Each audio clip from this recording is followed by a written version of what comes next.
Hello, today we will guide you through how to adjust line spacing in Outlook emails. In this walkthrough, we'll show you how to control the space between lines of text so your messages are easier to read and look more professional.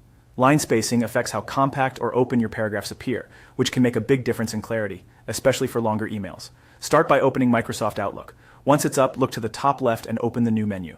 From that drop-down, choose Mail to create a new message. This ensures you're in a fresh, composed window where formatting changes are easy to see.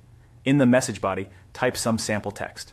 Add a few lines in at least 2 short paragraphs so you can clearly see the difference when you change spacing.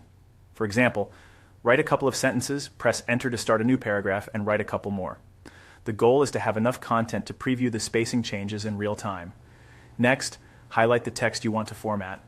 If you plan to apply spacing to the entire email, you can select everything at once. A quick tip.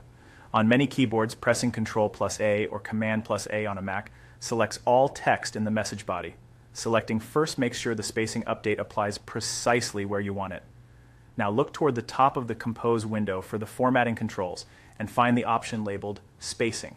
Depending on your version of Outlook, this may appear as line and paragraph spacing, often shown by an icon with horizontal lines and up and down arrows. It's usually located on the formatting toolbar you see while composing a message.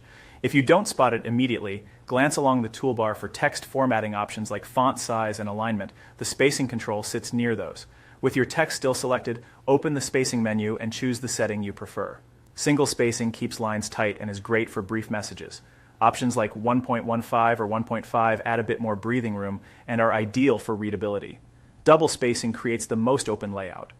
As you pick each option, watch the message body to see the change live.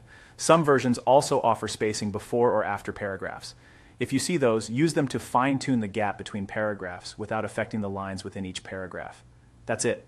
Open Outlook, create a new mail, enter sample text, highlight it, locate the spacing control at the top, and select the spacing that best fits your message. When it looks right, you're ready to continue composing and send with confidence.